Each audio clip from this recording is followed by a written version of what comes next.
So, a single court ruling in Panama has just sent massive shockwaves through global trade, and it's put the United States and China head to head in one of the most strategic places on the entire planet. This isn't just some local legal issue, it's a huge story about money, power, and who gets to control the world's most important shortcut. For more than 100 years, the Panama Canal has been, the lifeblood of international trade.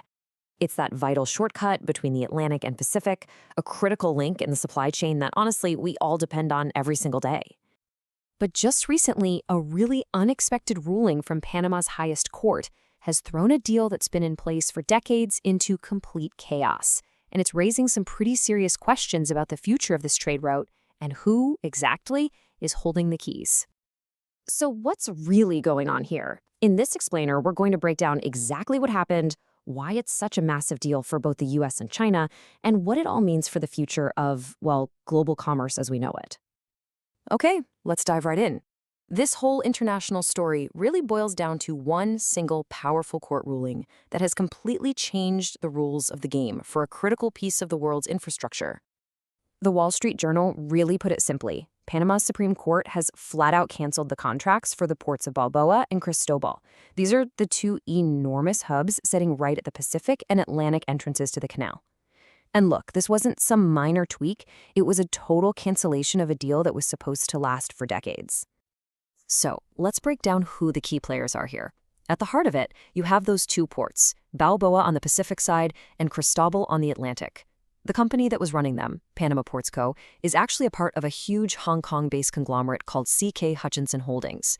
And now, after this court ruling, their long-standing agreement to operate these essential ports has just been completely torn up. Now, this is where it gets really, really interesting, because to truly understand what's happening, we need to clear up a major misconception. The court's decision affects the ports, but it does not affect the canal itself, and that's a crucial difference. Think of it this way. The canal is the highway that all the ships travel through. The ports, on the other hand, are like these giant, privately run distribution centers at the entrance and the exit. It's where all the cargo gets loaded and unloaded. The canal itself is and has always been run by the Panama Canal Authority, an independent and totally autonomous Panamanian government body. And look, this distinction is so incredibly important because, man, there's a lot of misinformation floating around out there. The idea that China is running the canal, it's just not true. The Panama Canal is run by Panamanians. And the idea that the port operator could just block the canal? Nope. Control of the waterway itself remains securely in Panama's hands. So you're probably asking yourself, how does a deal that's been locked in for decades just suddenly unravel? Well, this wasn't some snap decision. It was actually the final act in a long story of growing controversy and intense scrutiny that had been building up for years. Let's just walk through how we got here. The deal started way back in 1997, and it was even renewed in 2023 for another 25 years. But the real turning point came in April of 2025. That's when a government audit uncovered some serious financial irregularities. And that discovery paved the way for the Supreme Court's historic decision.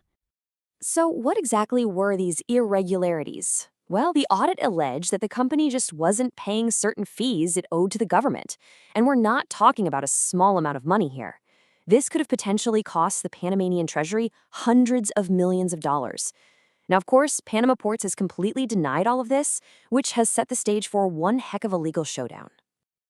And this is exactly why a court ruling in Central America is making headlines all over the world.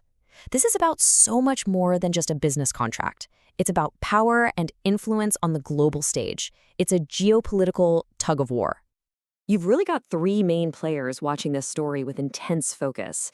There's Panama, which is basically asserting its national sovereignty. Then you have the United States, which has grown more and more worried about China's influence so close to home. And then, of course, you have China, which saw these ports as a vital piece of its global economic expansion strategy. So yeah, the consequences of this ruling are huge. For Panama, it's a massive win for transparency and the rule of law. For the US, it's definitely a strategic victory. But for China, this is a significant setback for its Belt and Road Initiative, that giant global plan to fund and build infrastructure to expand its economic influence. Losing a foothold right here is a serious blow. Okay, so with the old company now out of the picture, what's next? I mean, how do you make sure that two of the busiest, most important ports in the entire hemisphere keep running without missing a single beat during this massive transition? Well, the Panamanian government has laid out a pretty clear plan.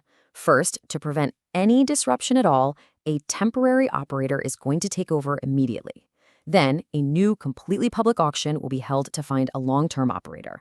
And, this is crucial, Panama's president has personally promised the thousands of port workers that their jobs are safe. But don't make any mistake, this story is far from over. Panama Ports Co. is getting ready to sue for compensation, which means this conflict is about to move from a court in Panama to the world stage. We're talking about a long and very complicated international legal battle.